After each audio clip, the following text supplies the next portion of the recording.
Today I have a very peculiar book for you. Ransom Riggs wrote Miss Peregrine's Home for Peculiar Children.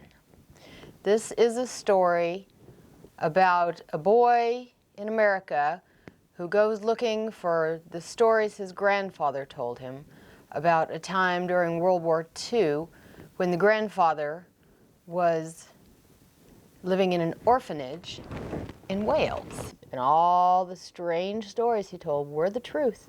Nobody believed Grandpa, but it was all true.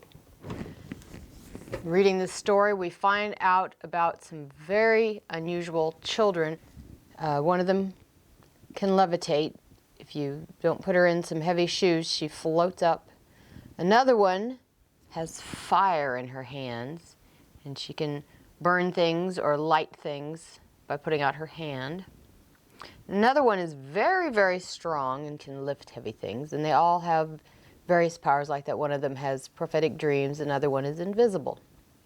And we find out in the course of the story that our protagonist, Jake, also has powers like this because he too is peculiar.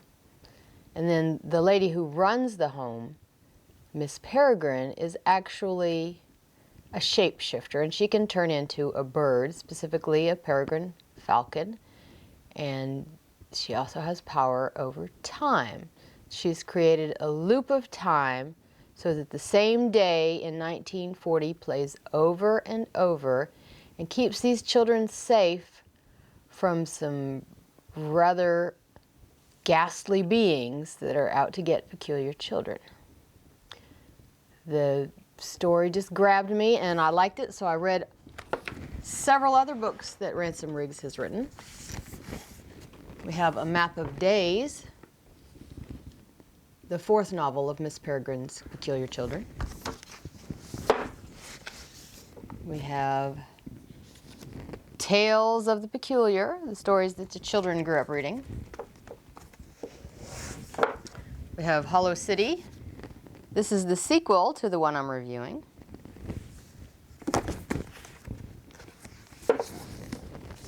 And we have Library of Souls.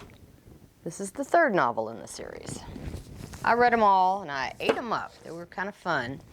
I did not, however, encourage my 11-year-old to read them. I think they're a little dark for her age, so she can read them later when she's just a little bit older, maybe 12 or 13. Because there are some strange things in this one.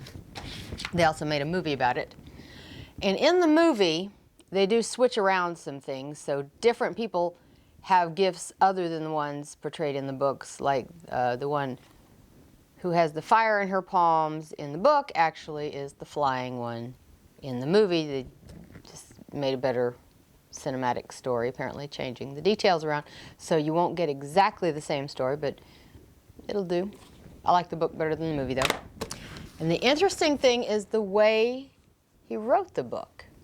He became captivated by old photos of strange things, and he wrote these photos into the plot.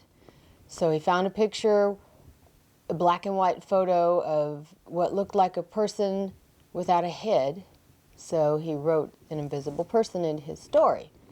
And he found a picture of the back of someone's head, and it looked like she had a mouth back there, so he wrote a person in the story who has a mouth in the back of her head, and she eats from behind.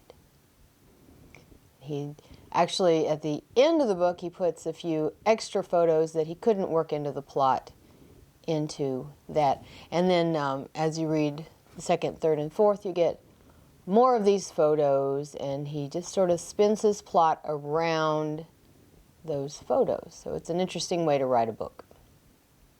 I think you might like this book if you're into a fantasy. It's a dark sort of fantasy. I think you might enjoy reading it. Just, don't read it to your kids. Hope you make time for tea and a good book.